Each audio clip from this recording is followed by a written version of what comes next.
As someone who has watched nearly every adaptation of Peter Pan and has a soft spot for that lost little boy, even if the original story is a tad bit dark for this modern telling.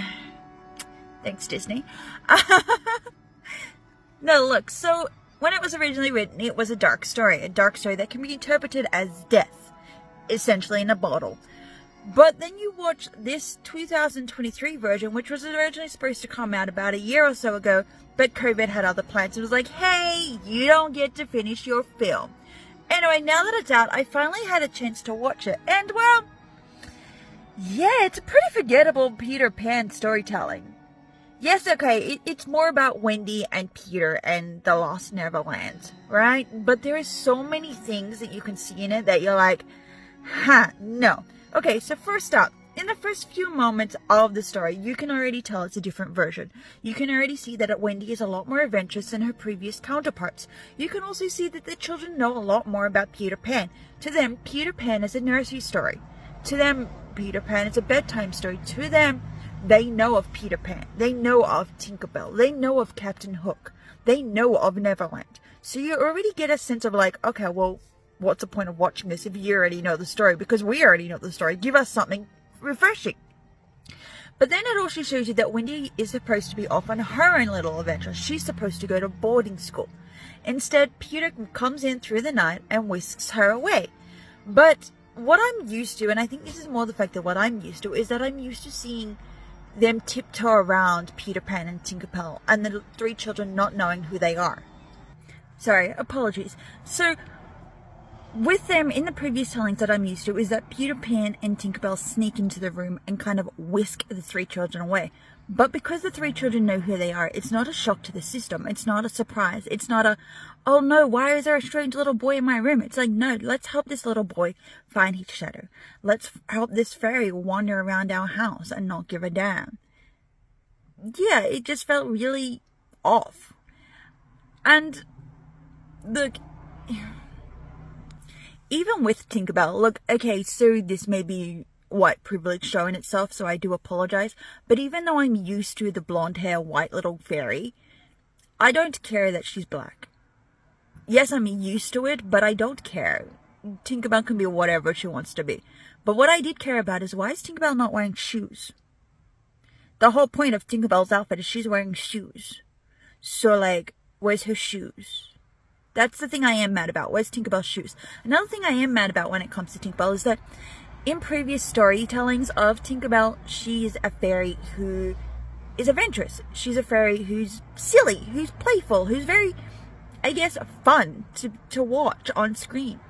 But then watching this version of Tinkerbell, she's just there as a decoration. She's there as nothing more of as a, oh, the story only works because she's tied to Peter Pan. Oh, the story only works because, well, without Peter Pan, we're going to get crucified without having Tinkerbell.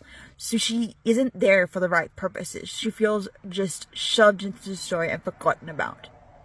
Which is really kind of sad because, like, Tinkerbell has her own little life. There's Tinkerbell movies and TV shows that show she's a quite adventurous little fairy. Why wasn't that put into the story? Another thing that I realized is that this story relies heavily on special effects and CGI, which, I mean, in theory sounds fine, because how are you going to recreate late Victorian era, right? How are you going to recreate people flying and that sort of jazz? But the problem is, because they rely heavily on special effects and CGI, it's a question of, is this too fake to believe, or is this too real to be real? So you sit there going, okay, well, what's that line? Are you using CGI or is this real? And then my mind's just like, nah, this is fake. So it's a really hard line to tiptoe. Jude Law, he plays Captain Hook.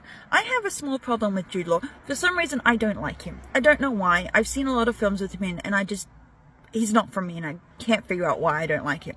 But watching him as Captain Hook, he's trying to be Dustin Hoffman. He's trying to do Dustin Hoffman's interpretation of Hook, but the problem is Dustin Hoffman did it so over the top, so comical, so very burnt in your memory that you can't think of anyone else's Hook. So as Jude Law's Hook, you're like, he's trying to be Hoffman, and it doesn't work. He can't be his own version of Hook. He can't be this late Victorian pirate. He can't be this pirate that you want to fear and who has this sense of wanting to be the bad guy, but also has a phobia of crocodiles. Even with Hook's storyline, they put a backstory in with Hook, and you're sitting there questioning it, going, why? Why is there a backstory for Hook? Why do we need to know that he was a lost boy? Why do we need to know that he ran away from Peter Pan because he was missing his mommy? None of the adaptations put a Hook into that storyline, and this is something that Jude Law and the director both did themselves, and it does not fit with this telling.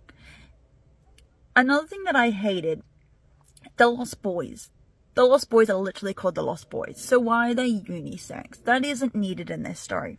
Another thing that I had an issue with the Lost Boys is they seem too house-trained.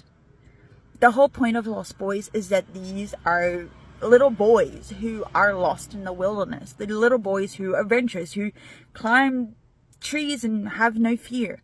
Well, they're boys, so of course they have that typical fear, but they were a group of unisex, boys and girls, and they just seemed like, well, we're just outside playing a little game rather than being chaotic little children. They were just like, oh, our mom hasn't called us in for dinner yet, so we're just going to keep having some fun. And it was really hard to believe that these were lost children. Another issue, look, I love that Tiger Lily was finally in a story, but they shoved her in.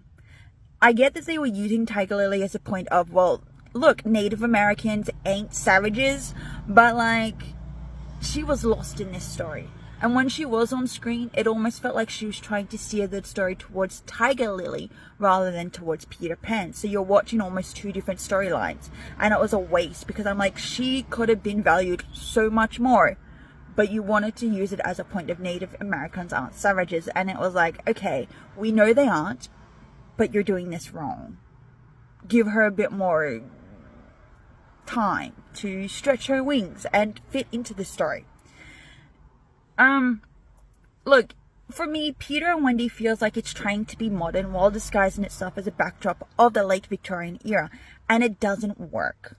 There is so many so many ways that they went through this story that it's like, okay, we expect you to know who Peter Pan is, we expect you to know who Wendy is and the Lost Boys is, but everything you know is just going to be retold, but with a modern telling. Even with Hook's hand, we know that Hook has a phobia of a crocodile, in particular a ticking crocodile.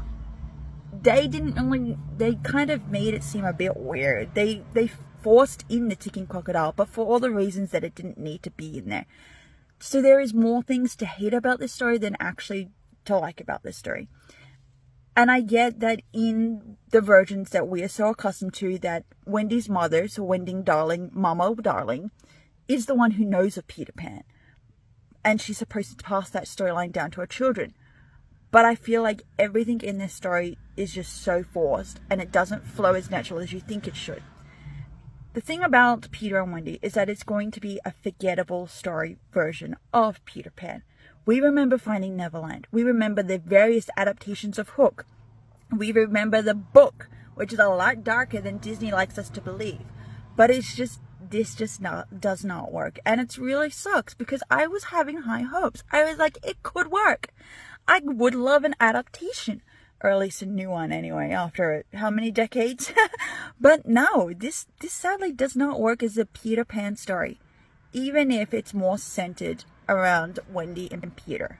It just feels so off. And I can guarantee you, after I finish making this video, I'm going to be like, so what did I just watch? What was that movie again? What was it about? If I didn't have it written in front of me, I would have been like, I have no idea what I was talking about and what I'm talking to you about. So yeah, it's pretty forgettable and definitely won't be remembered down the track, unfortunately.